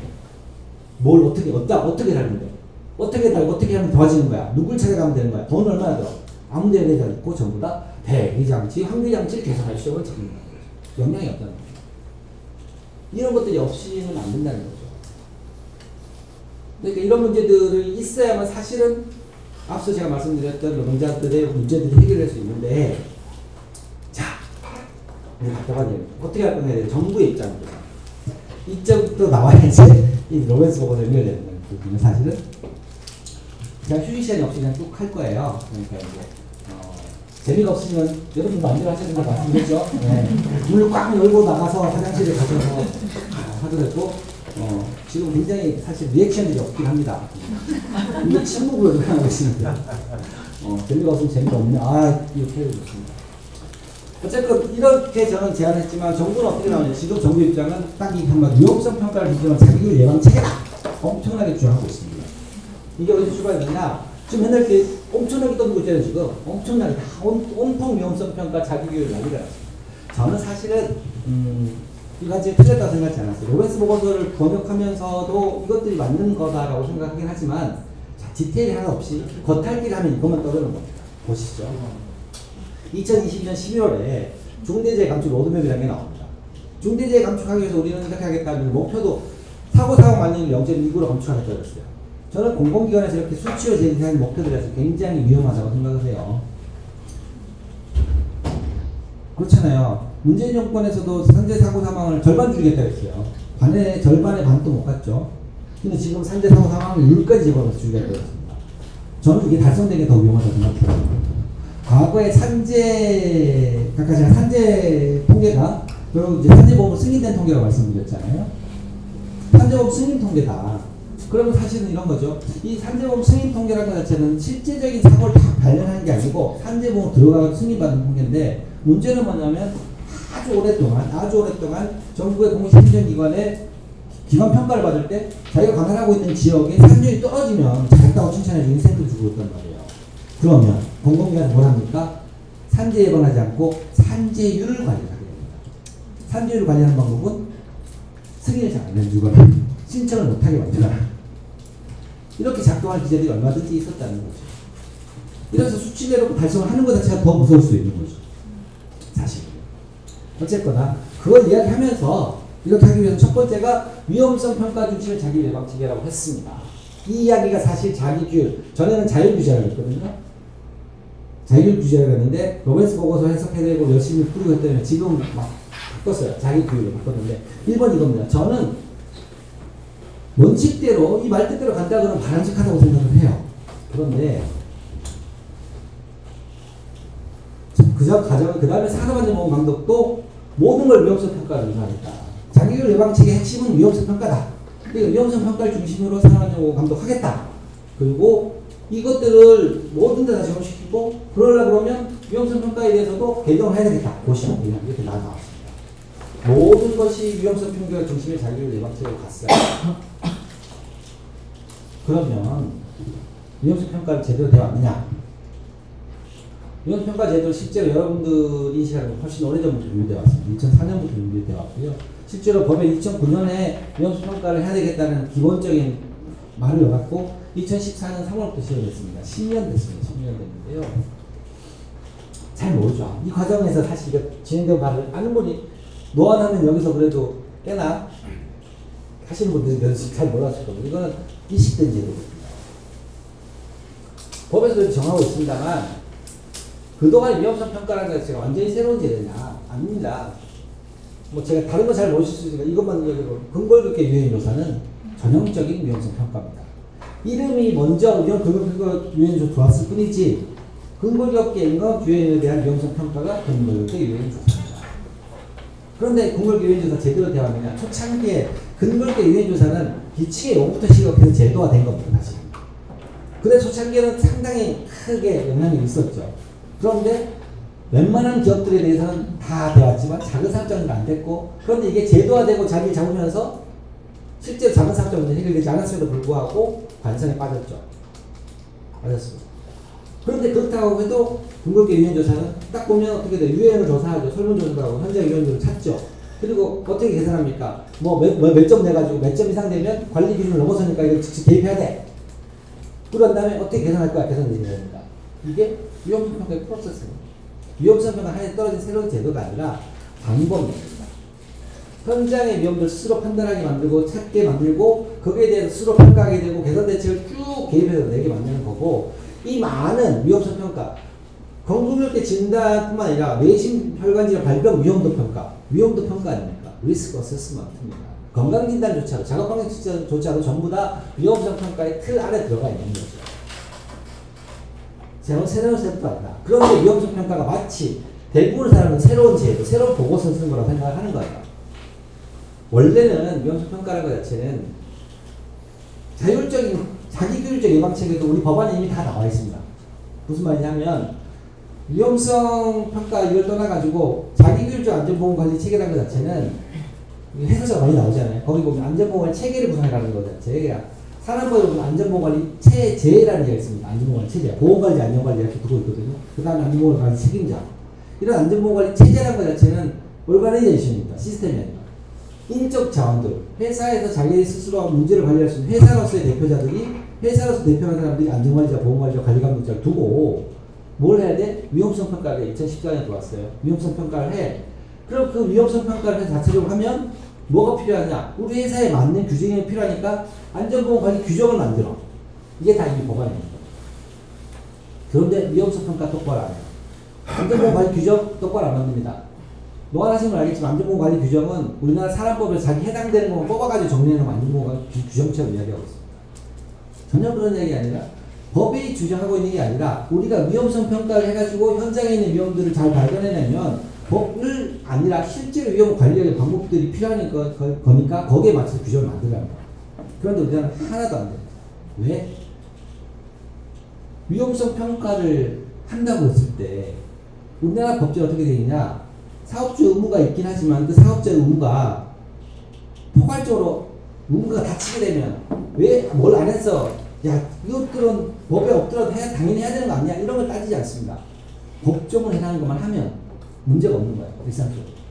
그러니까 사업주의 의무가 산업법에 있고 이 사업주의 의무라는 것 자체는 안전조치 의무와 보건조치 의무로 구분되고 안전조치 의무와 보건조치 의무의 내용들 자체를 산업안전보건 기준안의 규칙에 다 리스트를 하죠. 일일이 다 적어놨습니다. 엄청 세요. 1,400개 정도 될 거예요. 400개. 그걸 다 적어놨습니다. 그러면 법을 처벌받는 것들 이상으로 할 필요가 없는 거죠. 위험성 평가를 해가지고 지금 우리가 위험성 평가를 적어 모든 내용을 다 적어야 되는데 법에서는 하라는 얘기는 없지만 사실 위험하긴 해. 예를 들면 혹은 이때까지 아무도 이야기 안 했는데 우리가 스스로 자기한테 그걸 적어. 그러면 과태료 대상이 됩니다. 그리고 안전보건관리규정 새로 만들어서 열심히 더 관리하라고 무슨 필요가 있습니까? 산업법을 안 지키고 규정을 안 지키는 것도 처벌되는데 우리나라 법 규정은 이걸 그래서 규제 리스트에 의한 지식기준의 규제라고 합니다. 이 제도가 안 바뀌었는데 누가 안전보건관리 규정을 자체적으로 잘하고 위험성 평가를 똑바로 하겠냐는 거죠. 10년 동안 안 됐어요. 실제로 2019년에 실제 조사해보니까 전체 실제 조사한 것 중에 64.5%가 위험성 평가 아예 안 했다고 돼 있어요. 근데 추정하는 것들은 한 87% 정도는 위험성 평가 안 했을 거라고 연구 결과가 나왔습니다. 왜냐하면 실제 조사한 건 제조업이 많아서 그렇습니다. 제조업 좀 더 하니까 전체 사업장에 위험성 평가를 하도록 돼 있거든요. 그럼 10년 됐는데 10년 안 됐겠죠. 2019년 시범사업까지 시작하면 10년 정도 됐을 거고 이렇게 오랫동안 해왔는데도 불구하고 87%가 안 하고 있는 게 여기서 뭐가 변했는데 지금은 위험성 평가가 제대로 하면 된다는 거예요. 왜 안 됐지? 왜 안 했을까? 여기는 성찰이 있는데 없습니다. 그 성찰이 없이 위험성 평가하는 거 형식적 제도들 위험성 평가는 하나의 철학이고 방법론이에요. 그 방법론을 제대로 이야기하지 않고 잘 안 된 이유에 대해 성찰하지 않으면서 지금 위험성 평가 계속 강조한다고 뭐가 달라지겠어요? 이거가 없으면 위험성 평가 뜻하는 말은 맞죠, 당연히. 현장의 문제들 자체를 노동자랑 같이 발견해내고 해결책을 고사해내고 풀어나간다. 이상은 좋지만 안 되고 있습니다. 안 되고 있는 이유 중에 가장 핵심적인 것 자체는 위험성 평가를 제도화 시켰을 때 어느 누구도 위험성 평가에 대해서 알지 못했습니다. 그 부분 도입한 과장, 그 도입을 연구한 연구자 제외하고 근로감독관도 뭔지 모르고 안전보건 공대도 뭔지 모르고 이 상황이 과연 바뀌었느냐? 안 바뀌었죠. 아무도 잘 모르니까 형식화된 겁니다. 위험성 평가 제도가 딱 모든 사업장이 하도록 보고 되니까 사업장에 난리가 나는 뭐 어떻게 하는 거야? 그런데 그 당시 처벌조항은 없었어요. 그래도 큰 사업장에 어떻게 하려고 합니다. 아무도 몰라요. 그러니까 이게 안 되겠구나 싶어서 안전보건공단에서 뭘 만드냐면 클래스라고 하는 걸 만듭니다. 위험성 평가라는 현장의 위험을 돌아다니면서 다 기입하고 찾고 나아가는 건데 그거에 대한 경험이 전혀 없는 상태에서 법이 되니까 안전보건단이 부랴부랴 클래스라고 해서 전산망으로 할 수 있게 만들어줍니다. 그러니까 노동자들은 관리자들이 현장으로 가지 않고 다시 컴퓨터 앞에 앉습니다. 근거있게 유행조사가 형식화되면서 현장의 이야기를 듣는 게 아니라 일단 무조건 카메라 찍고 컴퓨터 앞에 앉아가지고 스톱 모션 시켜놓고 하는 각도제도 물론 바뀐 거랑 똑같은 거죠. 이런 것들에 대해서 왜 안 된다. 이건 왜 안 되는지 평가 없이 이렇습니까? 주구장창하면 무슨 의미가 있냐는 겁니다. 그래서 도대체 자기규율, 셀프 레귤레이션의 해석입니다. 그건 어디서 유래했고 위험성 평가는 어디서 유래됐을까라는 걸 따져보자고. 물론 사실 제가 이건 먼저 따졌고 지금 자꾸 이제 이걸 써보는 건데요. 이 이야기 좀 들어라 라고 하는 건데 그게 이제 로벤스 보고서에서 나오는 겁니다. 이제 그 이야기를 할게요. 50년 전에 영국의 로벤스 보고서는 원래 세이프티 앤 헬스 앳 워크, 그러니까 안전과 건강 일터에서의 앳 워크입니다. 앳 워크를 직장이라고 얘기하지만 보통 이건 앳 워크라는 것은 일함에 있어서라는 뜻이겠죠. 일함에 있어서의 일터에서의 안전과 보건이라는 것들의 보고서인데 1970년에 구성돼서 2년 동안 활동하면서 보고서를 만들어냅니다. 이 보고서는 그동안에 영국에 있었던 안전보건 법제를 확 바꾸고 새로운 행정조직을 만들고 새로운 법률을 만들고 다 그렇게 된 겁니다. 기념비적인 거라고 하고 현재까지도 영국은 굉장히 독보적인 산재 사고 사망률이 낮은 국가로 되어 있죠. 비판도 있는 사실입니다. 2년 동안 노사정 공동의 활동을 했습니다. 2년 동안 공동 활동을 했고요. 그래서 결국 여기서 얘기하는 것 자체가 이 시스템의 문제가 뭐냐? 시스템의 문제다. 이 시스템은 일터에서 안전과 건강을 위한 조항이 전반적인 시스템에 대해서 규제적 요소와 자발적 요소 사이에 불균형이 있다. 그러니까 이제 현재 수준의 문제에 대해서 뭔가 하기 위해서는 기존의 제도가 다 틀렸으니까 일신을 하자라고 했던 겁니다. 그 과정을 설명드리겠습니다. 첫 번째 제목이 첫 1장인 겁니다. What is wrong with the system? 이 시스템 도대체 뭐가 문제냐? 라고 도발적인 질문을 하고 있고 이 보고서는 보표나 이런 것이 거의 없습니다. 우리나라 보고서가 안 내고요. 일터의 안전 문화에 대한 것들, 시스템에 대한 것들을 수백 명의 사람들이 인터뷰하면서 그것들을 하나의 철학적 관점으로 이렇게 적고 있습니다. 지금 우리가 그런 보고서 내면 아무도 안 받으겠죠. 윤석열이 그렇게 내면 받을 거예요. 그래서 자 1970년에 위원회 구성됐고요. 2년 동안 활동해서 처음 보고서를 냈습니다. 이렇게 현장을 발굴하고 외국도 보고 19개 장이 됐고요. 그래서 이 보고서는요, 그 당대의 영국의 상황을 반영합니다. 당대. 그 당시에 산업 상황, 노사관계 구조, 재난에 대한 사회적 인식, 안전보건 행정 역량을 고려해서 영국의 해결책이에요. 영국의 해결책. 거기 시사점이 있긴 합니다만 우리나라도 나간 겁니다. 여기서 얘기하는 것 자체가 뭐냐면 이게 여기서 철철분열하는 것 자체가 우리는 직장에서 안전건강을 제공하는 보다 자율적인 규제 시스템이 필요합니다. 날로 증가하는 상세한 법적 규제에 기반한 전통적인 접근 방식은 시대에 뒤떨어지고 지나치게 복잡합니다. 개혁은 노동자와 근로자가 공동적으로 효과적인 자율 규제면 이때는 고등학교 때 제가 셀프 레귤레이션 우리가 흔히 쓰던 자율 규제를 썼습니다. 이 셀프 레귤레이션의 번역이 자율 규제고 지금 얘기는 자율 규제입니다. 이 보고서에서 나온 첫 번째 말이고요. 이 보고서의 결과로 영국은 법이 완전히 바뀝니다. 영국은 가장 오래된 살아왔는 보건법령을 갖고 있었어요. 우리가 공장법이라고 이야기하는 건데 가끔 알아두신 분이 계실 텐데 뭐 도제를 교육함에 있어서의 윤리 이런 거였어요. 그러니까 애들은 그때 19살, 8살에 산업혁명이 일을 했으니까 100년도 더 전에 12살 미만의 애들은 자문지로 먹이긴 하고 교육을 글자를 가르치면 교육하는 이런 것부터 시작해서 엄청나게 많은 지식 규제적인 규정들이 나왔습니다. 그것이 100년 이상 1970년대까지 관철되어 왔습니다. 이것이 공장법 체계입니다. 그리고 공장법 부작용하니까 상점법이라고 해서 서비스업이라고 해서 도소매업에 대해서 또 다른 법을 만들어서 수많은 지식규제적 리스트를 만들었습니다. 근데 그거 자체를 이 보고서를 기반으로 해서 완전히 바꾼 포괄적인 법칙이 바뀌고 새로운 행정기구, 감독기구도 만들어졌고 그리고 그것도 하기 위해서 위험성 평가라는 제도도 도입하게 됩니다. 그래서 만들어진 게 영국의 산업안전보건청이라고 해석을 하는데요. 여기서 우리나라 말하는 외청, 질병관리청 이런 청조직이 아닙니다. 노사정 3자의 공동체입니다. 법도 만들고요. 기소도 합니다.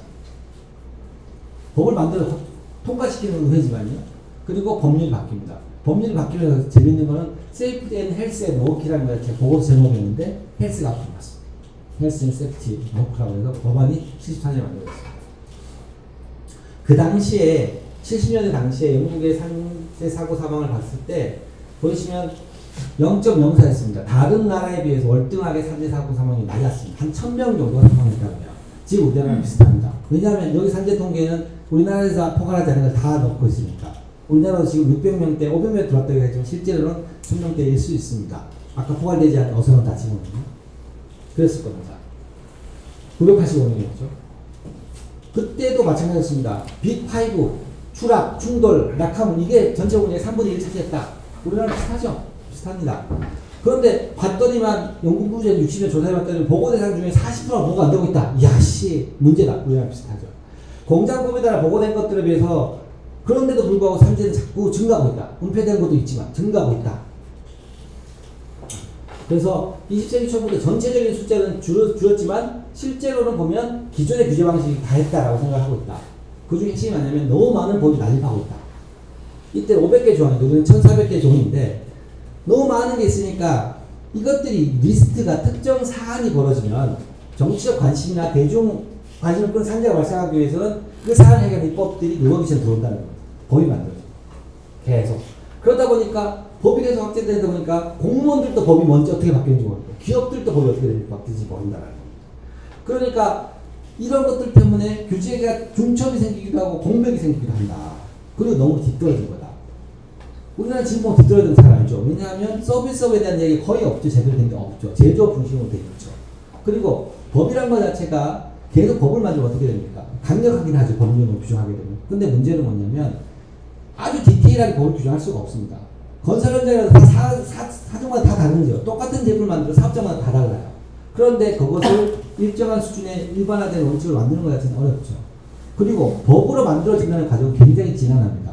변화에 따라 새롭게 계속 법을 만든다 그러면 결국은 산업이 생길 때마다 세부적인 업종이 생길 때마다 법은 점점 늘어나야 됩니다. 이렇게 감당이 안 된다. 이런 평가를 했던 거죠. 그러다 보면 오히려 너무 많은 법은 규제 약화를 초래한다는 겁니다. 지금 얘기하는 거잖아요. 얘기하는 거. 기업들 맨날 얘기하는 거. 이게 사업법 다 지키면 사업 못해요. 그리고 이 법을 가지고 소규모 사업장 털면 석장 문닫으니 그걸 감독을 못해요. 이런 얘기 나오는 것과 비슷한 상황처럼 보입니다. 그리고 그새 상황을 보게 되면 그 당시에도 대규모 산재 사고가 발생합니다. 방직 공장에서 화재가 났고 여성 노동자들과 한 명의 남성 사망했어요. 화재에 대한 경보 시스템이 없어서 사망했다고 해요. 그리고 이거 우리나라 광주에서 그 무너지면서 시내버스 덮친 거 있죠. 광주 건설 저기 하다가 저기 뭐죠 그 철거하다가 여기도 고가공사도 크레인이 붕괴돼가지고 관광버스 다쳤어요.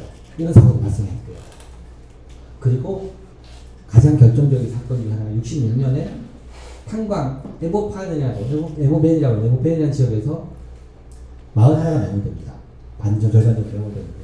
이게 뭐냐면 영국은 석탄 산업이 굉장히 유명한 기간 산업이었습니다. 이게 석탄을 채취하고 나는 것들 찌꺼기를 쌓아놓은 산입니다. 이게 무너져서 밑에 있는 마을을 덮칩니다. 마을을 덮치고 초등학교를 덮치면서 어린이가 116명이 사망하는 사건이 발생하게 됩니다.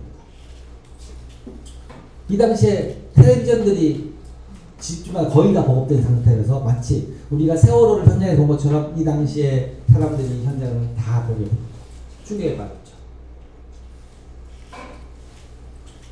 이런 식으로 산재라는 것들에 대한 안전에 대한 인식 자체가 우리나라도 단계적으로 높아진 게 아니라 급격하게 높아지는 것처럼 이런 과정을 거쳐왔습니다. 그래서 급기야 영국 사회에서는 이런 문제들에 대해서 개척을 해야 된다라고 했어요. 그래서 되게 웃긴 게 뭐냐면 그 당시에 대모파현 석탄 매몰 사고 있었을 때 그 당시에 영국은 국영 석탄국이었거든요. 국가 석탄 공사라고 봐야죠. 거기에 사장이 로벤스였습니다. 아이러니죠. 그 큰 죄의 책임자가 로벤스라는 사람이에요. 로벤스는 노동당의 굉장히 유력 정치인이었습니다. 그런데 이 사람이 왜 석탄 공사 사장이 됐냐면 석탄이 그 당시에 우리나라의 석탄 합리화 정책처럼 정리가 되고 있는 상황에서 노동자들 이익을 대변하기 위해서 노동자들을 다 만나고 노동자들 이익을 대변하기 위한 활동을 굉장히 열심히 했고 가장 좌익 공산당에 가까웠던 석탄 노조에 지지받았던 사람. 그런데 이게 무너질 때 직접 책임자였죠. 그럼에도 불구하고 탄핵당하지 않았습니다. 노동자들이 지켜줬죠. 그리고 이런 정치적 책임에 대해서 자유롭지 못했는데도 불구하고 그걸 할 사람은 로벤스밖에 없다고 해서 로벤스가 위원장이 되고 심지어 그 위원장 이름을 따서 로벤스 보고서라고 이야기되는 보고서가 만들어집니다. 이 로벤스라는 사람 자체는 뭐냐면 실제로 안전보건 행정의 문제들 자체가 법령을 그렇게 나열하고 하는 것들 자체가 오히려 실제로 규제력을 약화로 갖고 오게 되고 주체들이 관리할 수 있는 역량들 자체를 떨어뜨린다고 생각을 했었던 겁니다. 이 당시에 이렇게하게도 노동조합은 국가가 개입하는 것들을 다 반대해 왔습니다. 법령이 있었지만 사실은 그런 것들을 강제로 어떤 위원회를 만든 것 자체에 대해서 대부분 반대해 왔습니다. 왜냐하면 우리의 협상력으로 우리가 알아서 해결할 문제들인데 정부가 개입하는 것들에 대해서 그다지 좋아하지 않았습니다. 그럼에도 불구하고 시대적 배경 속에서는 이것들이 관철돼야 된다고 생각했고 해법판 사건 이후에도 크고 작은 사건들이 있으면서 이미 이게 만들어지기 60년대에서부터 이런 법안이 계속 만들어졌지만 계속 기각되다가 결국 영국의 여왕이 로벤스라는 사람들을 상징사로 두고 위원회를 만들어냈고 이 위원회에서 이런 질문하면서 보고를 합니다. 일제 사과 질문을 예방하지 못한 근본적인 원인입니다. 법적 통제뿐만 아니라 비범죄적 통제가 실제 문제 얼마나 다가오고 있고 예방 측면에 얼마나 도움이 됩니다. 현재 조치는 적재적소에 필요한 책임을 주고 있냐? 적재적소에 필요한 책임을 주고 있다. 그리고 입법적 조치, 법을 만드는 조치와 다른 조치 사이에 자원 균형이 격차하게 되어 있습니다. 그리고 어디에 중점을 둬야 되냐? 입법하고 조직 변화는 뭐가 되야 되는 것들을 질문합니다. 그래서 결과는 너무 많은 수의 법령이다. 법령이 비체계적이고 복잡하다. 그리고 파편화되어 있고 행정이 그리고 어떤 부분은 중복되고 어떤 부분은 공백이 발생한다. 행정력이 낭비되고 행정력에서 소통의 부재가 있는데 이걸 통합하지도 못하고 있다. 기존의 노사관계에 대한 관심, 임금이나 이런 것들, 복지사회에 대한 관심에 비해서 안전보건에 대한 공통의 이해관계. 왜냐하면 사실은 건강한 노동자들이 되게 중요함에도 불구하고 이것들은 대단히 관심 밖에 있었다라는 판단을 내리고 시스템 문제를 제기합니다. 그래서 완전히 새로운 법령을 만드는 거예요. 이 완전히 새로운 법령이라는 가치는 규제 리스트를 거의 대부분 없애고 사업주의 포괄적인 책임을 줍니다. 사업주는 실행 가능한 합리적으로 실행 가능한 수준에서 노동자와 일과 관련 이용으로부터 대중을 보호해야 된다라는 것들이 일반 의무입니다. 우리도 그런 의무가 있긴 하지만 그런데 이 조항 하나만으로 모든 사고에 대해서 사업주를 처벌할 수 있게 했습니다. 합리적으로 예견 가능한 사고에 대해 조치를 안 했으면 법조문의 내용이 중요한 게 아니고 그것들 다 하지 않았으면 처벌할 수 있습니다. 법령을 그렇게 나열하는 대신에 우리가 많은 형태의 여러 가지 가이드, 코드라고 그런 것들 주겠다. 그건 너네들이 자체적으로 만들어 와서 괜찮은 거 인정을 해줄게. 거기에 대해서 지키고 있다 보니까 정상 참작을 할 거야. 가이드는 계속 만들어 줄게. 그 대신에 범정으로 수많은 것들 리스트하지 않겠어.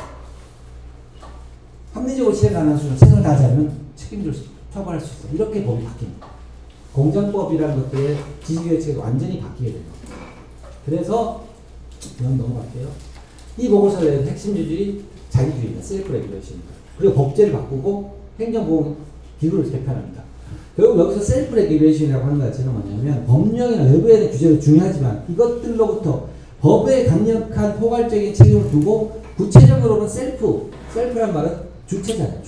주체들이 관련된다. 이 셀프에는 사업주가 들어가고 노동자들이 들어갑니다. 그들의 대표적인 조합이라고요. 그래서 당시 규모이나 많은 것들 자체들에서 기업들도 규제 완화 요구가 되게 많이 있었거든요. 좋아, 규제 완화해줄게. 이렇게 했단 말이야. 근데 기업들도 달가워하지 않습니다. 대혼란이 한 30년 있었다고 그러거든요. 뭘 해야 돼, 우리가 뭘 해야 되는 거야? 이렇게 됐던 거죠. 그래서 어쨌든 목표는 리스트를 관리하는 게 아니라 목표. 그러니까 산업부의 목적은 노동자들이 다치고 죽지 않고 질병을 예방하는 건데 우리나라 법은 뭐냐면 규제 리스트 다 지키는 것 같은데 취지는 달성이 안 돼. 그러니까 그 목적의 취지가 달성되지 않은 것들을 기준으로 해서 목적을 달성하면 법제를 바꾸자라고 했던 거고 그래서 행정조직도 여러 가지 분산되어 있던 것들을 다 통합합니다. 우리도 지금 사실은 노동부가 다른 것 같지만 국토부가 들어가 있는 거 있죠. 행안부가 들어가 있는 거 있죠. 그죠? 그리고 그 다음에 농림수산부가 있죠. 그 다음에 뭐 해수부가 있죠. 다 떨어져 있는 것들이 꽤나 있습니다.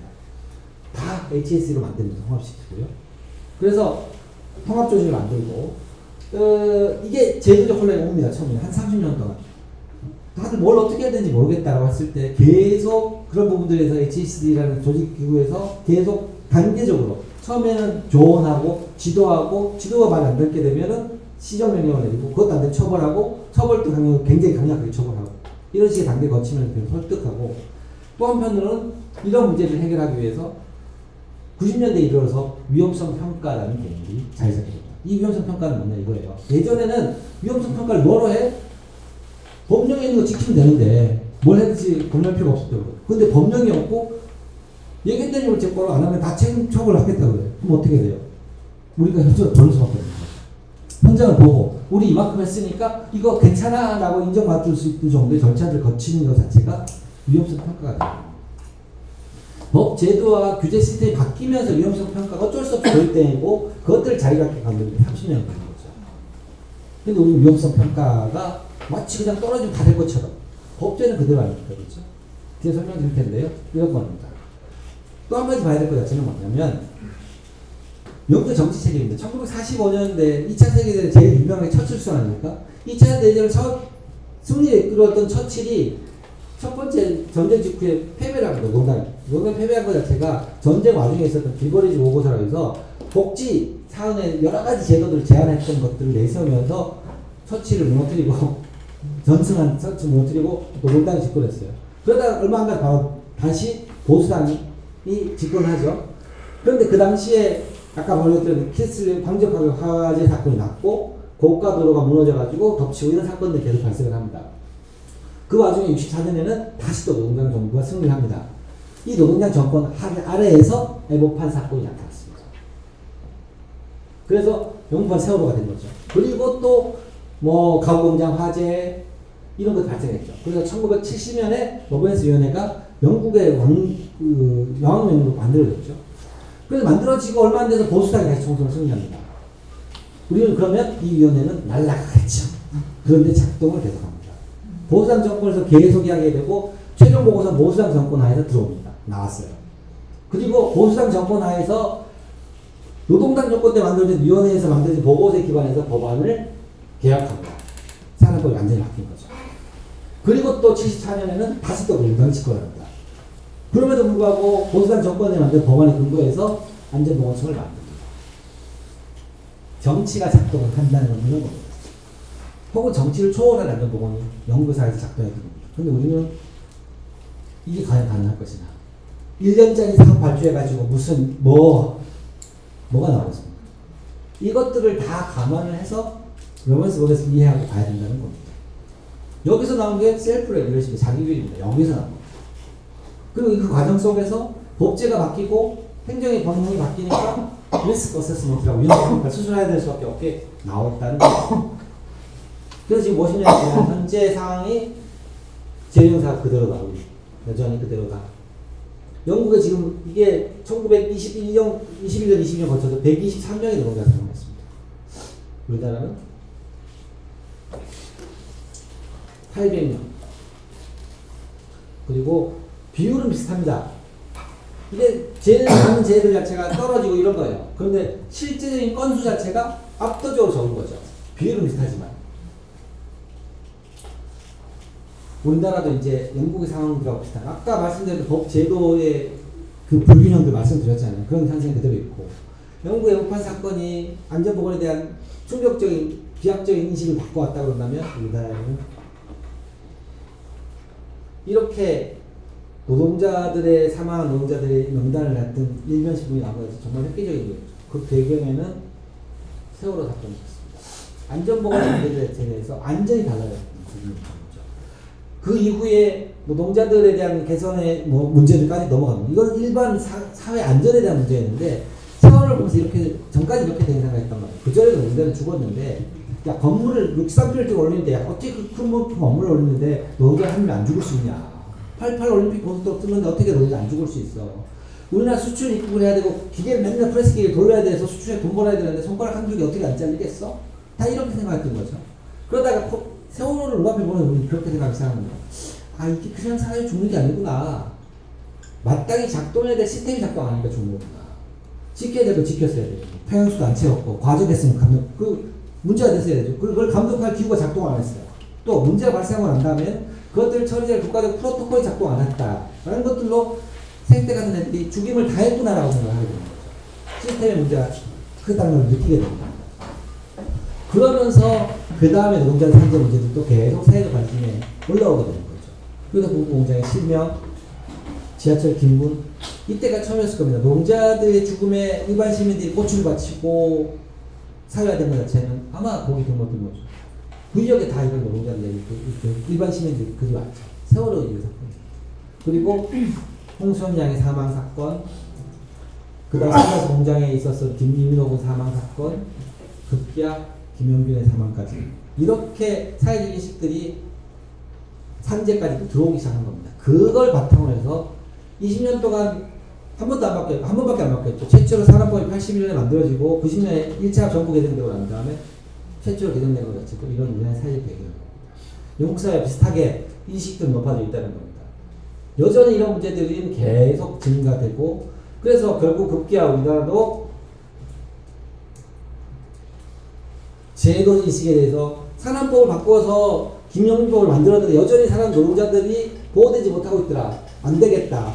중대재해처벌법을 만들자. 이 중대재해처벌법은 사실은요, 영국의 기업산입법을 갖고 온 것 같지만 실제로 그보다 더 큰 원칙이 있습니다. 그게 뭐냐면 포괄적인 책임을 묻는 겁니다. 영국에서 갖고 왔지 우리나라에 갖고 있는 의미는 뭐냐면, 산업법은 중대재해처벌법 다 같은 건데요. 같은 맥락이 있는데 중처법은 산업법하고 중처법을 다 부작위에 대한 처벌이라고 합니다. 부작위에 대한 처벌은 뭐냐면, 우리가 자기에 의한 처벌은 사람을 죽였어, 물건을 훔쳤어, 한 짓에 대한 처벌을 받는 게 자기에 대한 처벌입니다.